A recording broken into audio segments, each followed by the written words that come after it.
Hello and welcome to the Craft Beer Corner. For today's beer review, we have got a single brewer, but two different styles. For today, it's Anchorage Brewing Company, so de facto, since I don't live in Alaska, I did get both beers from Tavour. Tavour is the only supplier of Anchorage Brewing Company beers if you do not live in Alaska. They do not ship out of the state, so it's the only way you can get your hands on them. For today's review, we've got one that I am just stupid excited about. My top two favorite beer styles of them all.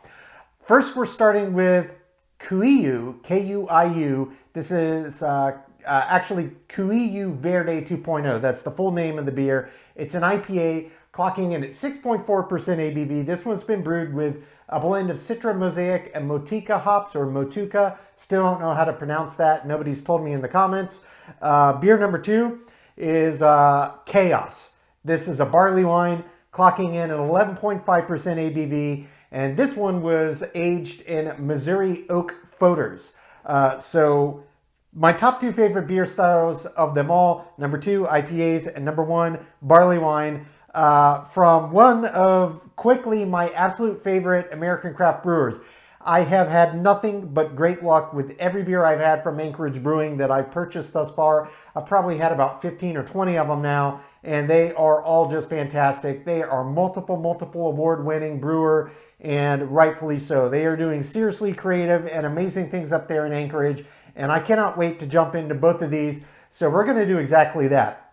Starting with Kuiu Verde 2.0. This is the IPA that clocks in at 6.4% ABV.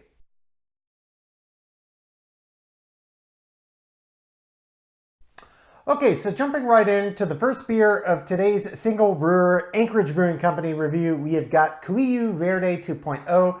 This is an IPA that clocks in at 6.4% ABV, blend of Citra, Mosaic, and Motueka, not sure how to pronounce that, hops.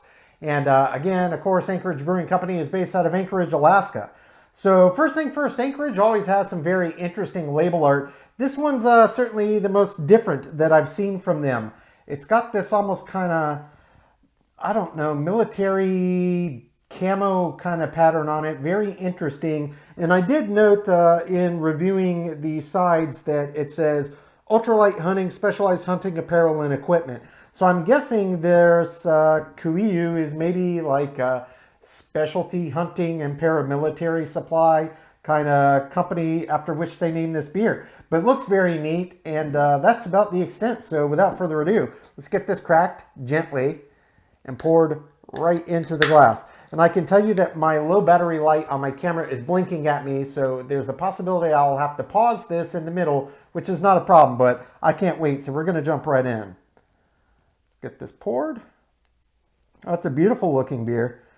This is what I picture in my head when I think of an IPA. It's one of those that has that light, bright, golden color. This is exactly what I think of visually when I think of IPA. Okay. Yeah, that's a lovely beer. That is just textbook IPA, super bright yellow, and it's very active in terms of carbonation. Very active. It looks almost entirely medium-sized bubbles, and it did form what looks to be a nice, thick, creamy head here, though we'll see how long it sticks around. That's a lot of carbonation activity coming up. It might start to break it down from the bottom up, but we shall see. Let's give it a sniff. Oh, that smells fantastic. Yeah, you can smell all of these hops in here. The classic Citra, Mosaic, and the Motueka. I'm just going to say Motueka from now on until somebody corrects me if I'm wrong. Yeah, you're picking up tons of fresh, bright citrus and a little bit of tropical fruit. Now, Mosaic imparts a lot of different aromas.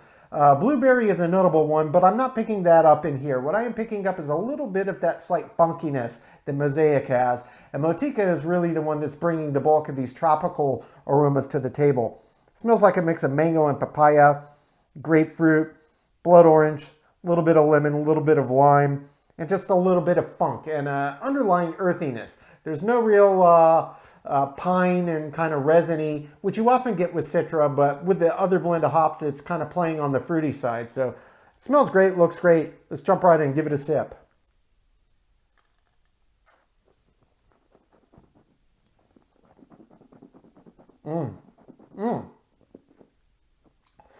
Oh, that's very nice.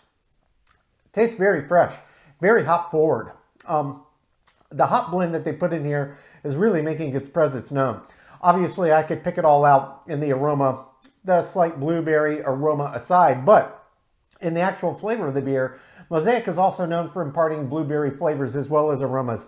I'm actually getting that in this. I don't always get that in Mosaic hopped beers, but it's coming through quite clearly in this. I'm getting that, and definitely a mix of mango and papaya from the tropical side from the Motica, and the citrus from the Citra is really imparting just kind of an underlying grapefruit flavor. That's the dominant flavor that's coming through. Maybe a slight hint of blood orange, but that's about it. So it's got this really beautiful fruity blend that's coming through, and just the slightest hint of funk behind to pair with the blueberry that's coming through from the Mosaic. But it tastes really nice. It tastes very fresh, and it's definitely very hop forward, though not super bitter forward. There are some bitters, and you definitely get them, but it's not what I would call bitter pungent. It's more about the freshness and the blend of the hops that they put in this one. That to me seems to be the story of this IPA. I'm going to jump back in for body and mouthfeel, start to explore these flavors a bit more.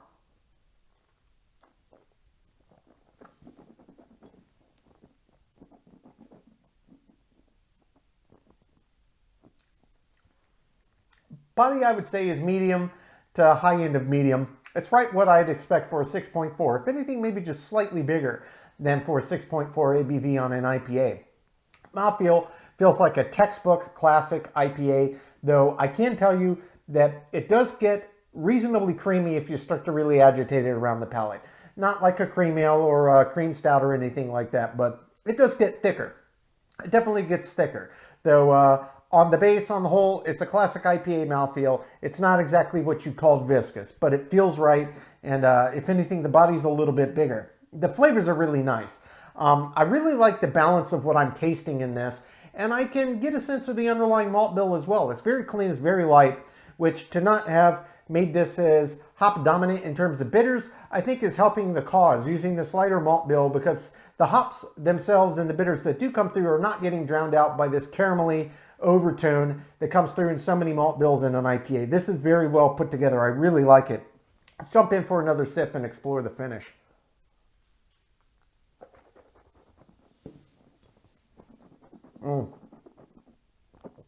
Get it in your mouth and it's immediate, big, bright, juicy burst of fruity hop flavors. And it's that blood orange, it's grapefruit, little hint of blueberry, slight bit of funk, and kind of mango and papaya. That's the main flavors that I'm getting here. And there is a slight underlying earthiness as well. It's very much in the background. The fruit side is very much dominant on this beer, with just a slight earthiness behind. And in terms of how the flavor develops, it really hits you up front. Kind of, you get to explore them all for about 3 to 5 seconds, and they kind of hold there at that intensity. And after about 15 seconds is when the intensity starts to finally tail off and run down to the end of the finish. And I could tell you, even though this is not super bitter forward or bitter pungent, the hops themselves are so pungent, the flavors that come through, it does have a pretty good length on the end of the finish. It's not as long as some IPAs, but it's certainly longer than I expected for the balance of it and the ABV range. I definitely think it's well above average in that respect, which is quite nice because it's very flavorful, it's very delicious, and getting more out of each sip is never a bad thing in my opinion. I'm going to top this off one little bit here, take one more sip for final thoughts.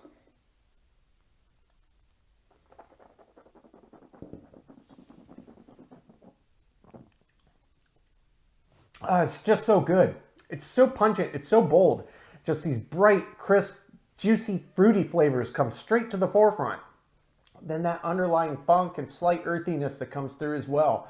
So you're getting just this really beautiful blend of all these fruit characteristics. I really do. I said it before, I'm going to say it again because I really do think that this is just beautifully balanced. All the hop flavors and intensities and the ratio that they use, I really love it. It works so well in this beer. And I'd be remiss if I didn't mention the malt bill selection as well. For how light and delicate this is and how less bitter intense it is, to let all this come through and be as big and bold and pungent, that lighter malt bill is really doing its job. And you can still taste it. It's got a great backbone for the structure for this IPA. I absolutely love it. I'm going to take my time, sip on this, come up with my scores. When we come back, we will get to the second beer of today's Anchorage Brewing review. That is Chaos, an American barley wine that was aged in Missouri oak foeders, and this one clocks in at 11.5% ABV.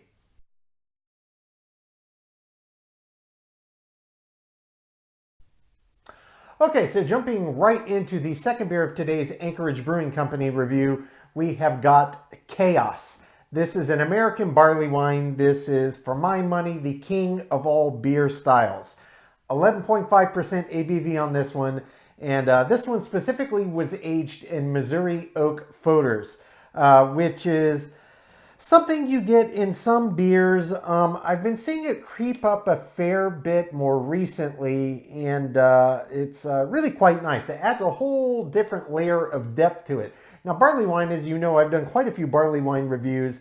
They're hard to find, and it's kind of sad having it as a favorite style, in my opinion, because it's not a beer style you can find just everywhere. Honestly, most of the time when I go to Total Wine and they've got the biggest selection of beer I can name anywhere, thousands, good luck if they've got a barley wine in stock. But nonetheless, I'm really excited to jump in. The first IPA we had was excellent, and I expect this will be as well. And I'm fairly certain this is the first barley wine I've had from Anchorage. I'll have to check my notes. I've had so many beers now from them, I'm not sure, but in terms of label art, so the first one looked cool, but it was rather understated. This is more along the line of classic.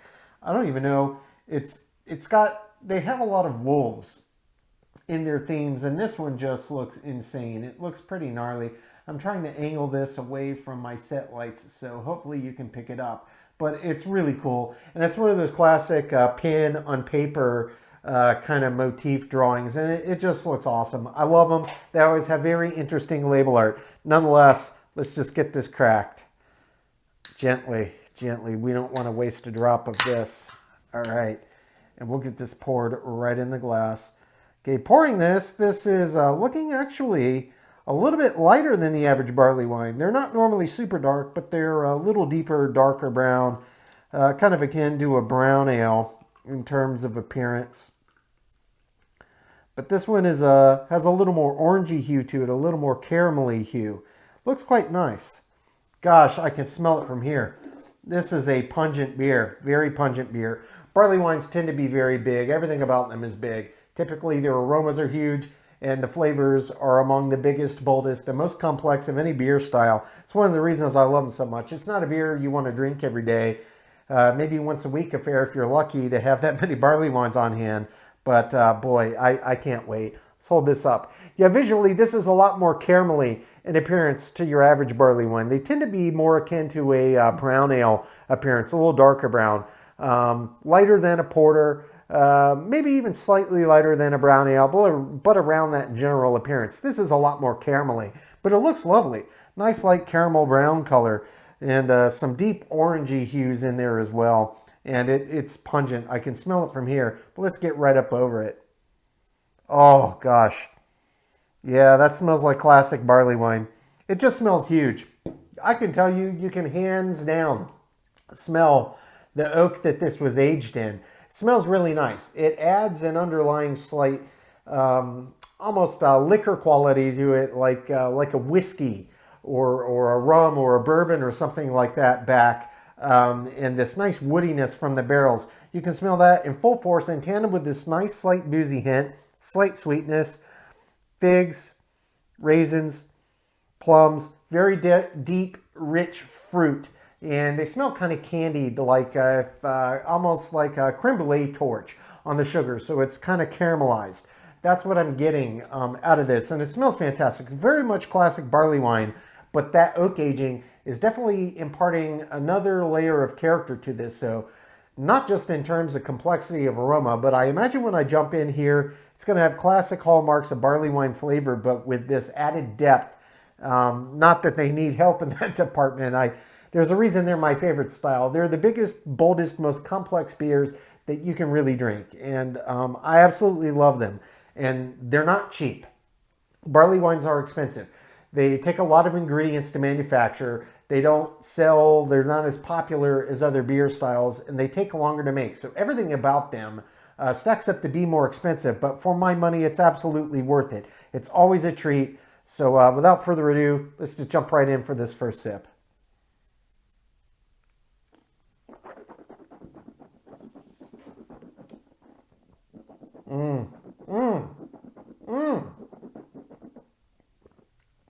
Oh, oh yeah. Oh yeah. Oh, that's fantastic. Oh, God, it gets better the longer it goes after each sip. Ooh. This is taking me in a very interesting direction. Very pleasurable. Okay. Okay. Wow. This is a fantastic beer. If you can't tell, I'm really enjoying this. Let me assure you, I am thoroughly enjoying this experience right now. I got to collect my thoughts and do my job. Okay, so the first thing I thought when I got it in my mouth was there's a slight sweetness and there's clearly going to be a lot of fruit influence. But you know, until you really swallow, it's just suggestions of what's going to be in the beer. Once you swallow and it goes all over the palate and down the throat and fully coats the palate, that's when the flavor really bursts into its own. So I can tell you this is ridiculously complex. This is a very, very complex barley wine. They all are complex, but this adds even additional layers of complexity to the already complex recipe. So definitely what you were smelling on the aroma, what your nose picked up, is for sure coming through on the palate. And the first impulse I had was fruit and caramel and this kind of candied quality. So it's kind of a mix between the caramel nature of the malt and in tandem with all the underlying rich fruit layers that it brings to the table. And then just add to that like caramelized sugars and mix it all together. So it's very rich and very dessert-like. But there's this classic barley wine boozy kick. And you would think it being oak footer aged that it would be perhaps oppressive because they tend to have a more pronounced booze back to them, but it's not. It's exceptionally well balanced and it just adds this extra layer of depth, this just little kiss and suggestion of, you know, whiskey. That's the best I could put my mind on.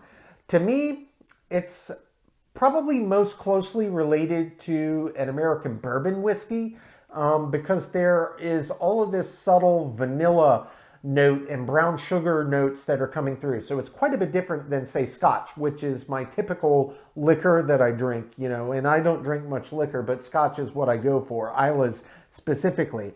This puts me much more in mind of bourbon with these layers and ribbons of vanilla and this kind of brown sugar and this subtle sweetness that underlies it. And it's very, very nice. And for sure, the oak specific, that specific wood, and oak is one of the better woods in my opinion for imparting the barrel, actual structure of the barrel flavor, aside from just aroma, but into the beer. Oak has a very pronounced and woody character. It's very earthy, it's very woody, and you know it when you taste it. It's got a very, very nice flavor. There's a reason it's used for barrels for so many things.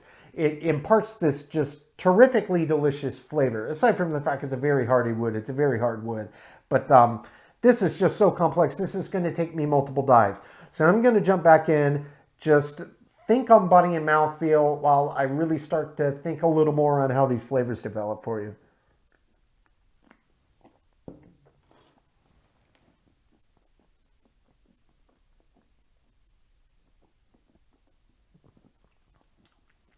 Body on this one is medium. It's much lighter than you would anticipate for a barley wine, and certainly, God, it's just so good. And it just goes off in these million directions that are, man, I'm going to have to explain all this to you, but let me focus. So the body is much lighter than you would anticipate for the ABV. It's much, much lighter. It feels medium. It doesn't feel heavy at all, which honestly could potentially get you in trouble if you had a bunch on hand because it doesn't feel like a heavy set beer. Even though it's big. The flavors are intense. They are positively intense, but the body itself is just medium. So much lighter than your average barley wine, much lighter than you would anticipate on any 11.5% ABV beer. In terms of the mouthfeel, it's classic barley wine. They don't feel super viscous on average. Some of them do, depending on other stuff that they may add in, but as a general rule, a barley wine is not going to have the most viscous mouthfeel. It doesn't feel flat. It feels like it has enough resistance for the ABV, but it's not syrupy, is the best way I could describe it. And they do tend to be quite effervescent. You could see this actually formed a reasonable head at the beginning compared to most barley wines. They're kind of like porters in that respect. They don't often form heads, and when they do, they don't normally retain. So I kind of expect that. And they're very carbonated. They're very active. There's a lot of fermentables in them, so they tend to have a lot more carbonation. And that's one of the trademarks of a barley wine. And this one, you could feel a little bit of that carbonation on the palate as it was resting in there and you rolled it around, but it wasn't overboard. It was very much classic barley wine. I would say it was almost textbook for what I expected for the mouthfeel. Now back to flavor. The flavor on this is just tremendous. It's just incredibly enjoyable, and as I described my first few reactions to it, it is tremendously complex. This is going to take me multiple sips. I'm going to try to keep them small. I don't want to get too much in me too quickly. This is a big beer, and I want to enjoy this over multiple hours, probably 2, 3 at least on this beer. I will take the sip, every last drop of this. It will just continue increasing. I always do my beers at 55 degrees, British cellar temperature, but beers like this tend to get even better the warmer they get. I'll let them get up to flat room temperature, whatever the temperature of the day is. They just continue to expand in their complexity of aroma and flavor, and it intensifies. Everything about it intensifies. Some people do it, some people don't. But I like that intensity and complexity of all beer styles. I don't care if it's a lager. I'll let it go a couple hours. A classic Pilsner, I'll take 2 hours, let it get to room temp and still enjoy it. It just gets that much more bold. But let me jump in and really start to pick this apart. I could tell you before I do and start to explain how these flavors develop, overall, the balance of this, it's just an absolute winner. I mean, I don't drink that many barley wines. I'm disappointed, but this one is special. It's special. Let me jump in.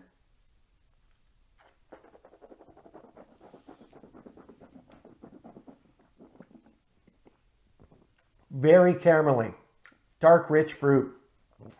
Raisins, plums, figs. There's even a suggestion of apricot, but it's more like dried apricot than fresh apricot.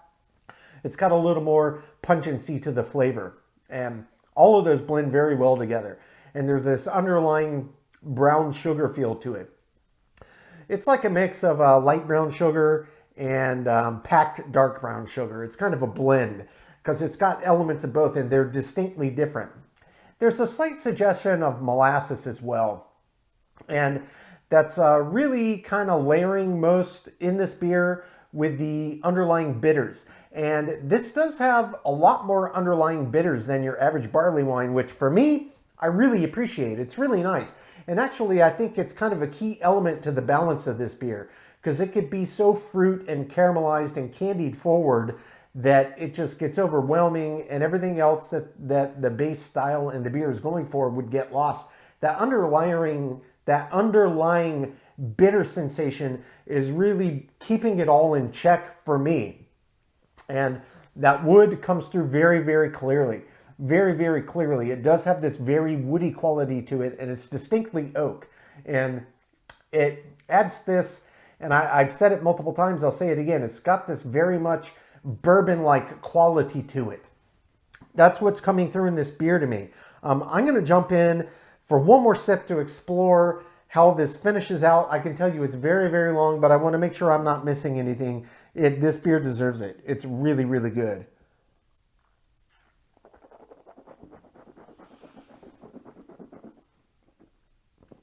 Yeah, the big burst of fruit, that caramel. You get that intense up front. And then the booze back, but it's not oppressive. And that's where the bourbon comes in. That vanilla, that brown sugar. And then the bitters come in about 5, 6, 7 seconds in.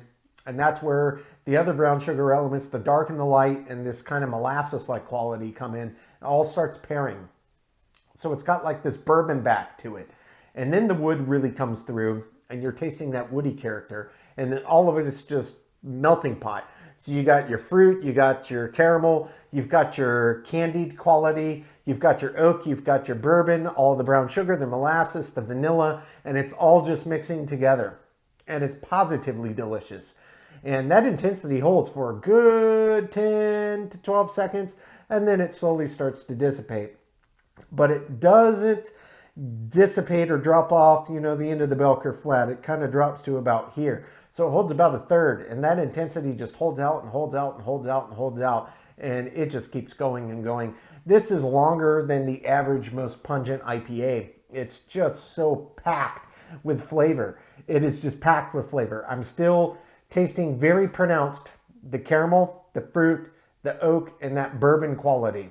And still the bitters and that kind of molasses quality. The brown sugar elements kind of get out of the way. And the longer it sits, the fruit kind of dissipate, and what you're left with is very heavy kind of bourbon influence, at least what tastes like bourbon influence, the wood, the bitters, and the molasses. That's where you're left, and it just keeps going. I mean, we're pushing 45 seconds to a minute. It's still going. The finish on this is ridiculously long. And it is classic barley wine. It's not dry at all. It's big, it's full-bodied, and it's wet. It's a treat for the senses, and it is just packed. This is a sensory experience. Anchorage Brewing Company, well done. I'm a massive fan. I absolutely love this. I'm going to take my time, sip on this, count my scores. When we come back, we will get both beers ranked from top to bottom.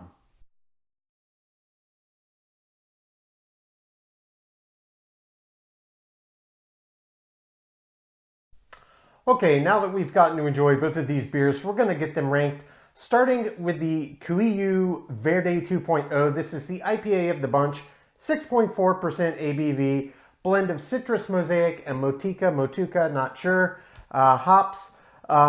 Again, of course, Anchorage Brewing Company is based in Anchorage, Alaska. And I do want to reiterate before we jump in here, the only way you can get Anchorage Brewing Company's beers, if you do not live in the state of Alaska, is through Tavour. That's the only place through which they supply. They don't ship outside of the state. So I do highly recommend checking out Tavour, if for no other reason alone than Anchorage Brewing, because it's literally the only way you can get them. And I have enjoyed all of the beers I've gotten from them thus far. Nonetheless, jumping right in, starting with the aroma. The aroma on this beer was very nice. It was reasonably pronounced. Once you got up over it, you could really start to pick it up. The blend of hops that they put in there was really, really nice, and it was certainly well above average in terms of pungency. Gave me a really good idea of what to potentially expect in the beer. It gets an 8 out of 10. For the taste, very, very nice. It was very hop forward, and it tasted very fresh indeed. And I come back to this. The blend of hops that they used in this beer was particularly nice, the way they worked together. The only thing really, at 6.4, that's kind of a low side of the mid-range for an IPA. But despite the fact that it tasted very nice, I liked the way the hop flavors came through and how they blended together. I just found myself craving a little more bitter pungency, especially with Citra and Mosaic in there. I'm not really sure what the alpha acid content on the motueka hops are, but Citra and Mosaic are high alpha acid content, and I was really hoping that some more alphas could have been extracted, but still it was very nice. It gets an 8 out of 10. For the body, very, very nice body. This had a much larger body than anticipated for the ABV range. It gets a perfect 10 out of 10. For the mouthfeel, kind of a similar story here. It was very much classic IPA mouthfeel, but it did have a decent bit more thickness to it than anticipated. IPAs kind of run the gamut. They can be thicker, they can be lighter, but at 6.4, I thought it was significantly higher than the ABV range would let on. Only dock 1 point. It gets a 9 out of 10. For the finish. Finish on this beer was nice. It had certainly above average kind of length, but the lack of noticeable bitter pungency, I think, kind of held it back from extending the finish. The hop flavors did make their presence known longer than average, but it didn't have quite the staying power I was hoping for. It was above average, though. It gets a 7 out of 10. For the head and the retention, beer formed a very, very nice head. Frankly, it was one of the better ones poured at home, but it didn't quite stick around as long as I would have liked. If this were poured on a tap at a bar, I think it would have been exceptional, but at home it wasn't quite top tier. Above average, though, it gets an 8 out of 10. For the appearance, This was one of those textbook IPA appearance beers. It's exactly what I picture in my head when I think of an IPA. Just a beautiful, bright, yellow golden color. It gets a 10 out of 10. For the balance, frankly, I thought the beer was balanced beautifully. The hop blend that they put in there, I think they got it in the right ratios. Really, the only criticism that I had was I was just craving more bitters, but overall, the package was strong. Only dock 1 point here, it gets a 9 out of 10. For the feeling and the intangible, really enjoyed this beer, really enjoyed it. The blend of hops, I come back to this repeatedly in this beer, were just really, really well put together, and the balance of them was just excellent. So it had a lot going for it. And indeed, the malt bill selection I thought was also a very good call, especially considering that they didn't extract as many alphas, say, in other IPAs. But overall, I really enjoyed the beer. Only docked 1 point just because of the bitters. I would have liked more. 9 out of 10. Finally, as an example of the style, this was a very, very nice IPA. I really thoroughly enjoyed it.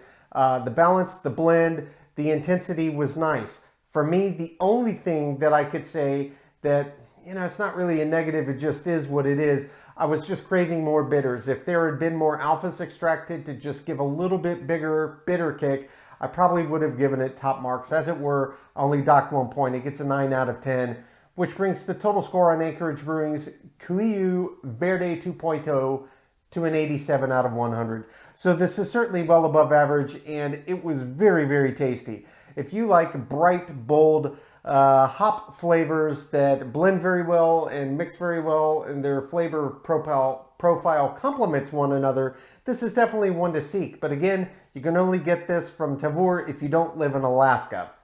Moving on to number 2, something completely different. We've got Chaos, the American barley wine, clocking in at 10.5% ABV. And this one was aged in Missouri oak foeders. Starting with the aroma on this beer was positively intense. You could smell it from a great distance away, and the closer you got, the more intense it got. That gets a perfect 10 out of 10. Taste, really, really enjoyable. This beer took me on a lot of different interesting directions in terms of the flavor ride, but I was also very pleased to say that the oak aging really did make a difference, and it did come through. And I liked the intensity of everything that came through. It was a very interesting barley wine. Had classic barley wine elements, but it also had some interesting twists and turns, and the way that the flavor kept developing and throwing in these new flavors, I really enjoyed. It gets a 10 out of 10 for me. For the body is where I was kind of surprised on this one. 11.5, that's a good ABV range for a barley wine. It's certainly in the acceptable range. But this beer really only felt medium to me. Barley wines have a lot more breadth to them typically, but this did not. I would say overall it was just average. It gets a 5 out of 10. For the mouthfeel, this was classic barley wine. I have nothing further I could say about it. It was textbook. It gets the perfect 10 out of 10. For the finish, very typical with barley wines, and it did its job. The finish was very long and it was very complex. The flavors just kept blending and melting and popping in and out. And very, very, very long. So classic barley wine here as well. It gets a 10 out of 10. Head and retention, this one did a great job. Barley wines kind of run the gamut. Sometimes they can form heads and sometimes they don't. It is typically a very effervescent beer style. So sometimes, depending on the size of the bubbles, it can really break the head down before it ever gets a chance to form. And if it does, it can just completely eliminate it before, it really gets that staying power. This one was one of the ones that formed and really held its own, and I really like that. It gets a 10 out of 10. For the appearance on this beer was nice, and it was technically in range, but it was quite a bit lighter and more ambery and caramelly in appearance than your average barley wine. They typically fall somewhere between the range of a brown ale and a porter. It's a darker brown beer style, but this was quite a bit lighter and brighter. It wasn't bad, just wasn't the typical appropriation in the color range there. I give it above average. It gets a 7 out of 10. For the balance, this beer was exceptionally well balanced in my opinion. All of the flavors that they put together, the entire malt bill, the way they crafted it, and the aging factor all was just exceptionally well balanced. I got to pick out all of the interesting and unique flavors that came to the table, and the oak aging side that also brought another element to the table. And frankly, it all worked in beautiful harmony for me. Barley wines tend to be big and bold and pungent beers. This was no exception, but the balance on this was just spot on for me. I gave it a perfect 10 out of 10. Filling in the intangible, I loved it. I did dock a few points in a few categories, notably in terms of the body and the appearance, but overall this beer was very, very strong and I thoroughly enjoyed it. It gets a 10 out of 10. Finally, as an example of the style, across most categories, this beer I thought was just perfectly executed. Really just a couple I just mentioned, but overall this was such a strong beer showing. I only docked 1 point here. It gets a 9 out of 10, which brings the total score on Anchorage Brewing Company's Chaos to a 91 out of 100. So all total, we're only looking at a 4-point spread, though these are completely different beer styles, an IPA and a barley wine, but they were both well above average and well worth seeking if you're a fan of either style. Folks, that's today's review. As always, I do sincerely appreciate you tuning in today. Please don't forget to like, comment, and subscribe. And if you want to stay in the loop when our videos go live to YouTube, just click the notification bell icon. It is right next to the subscribe button. Until next time, keep it beer, keep it craft. We'll see you on the next one. Cheers.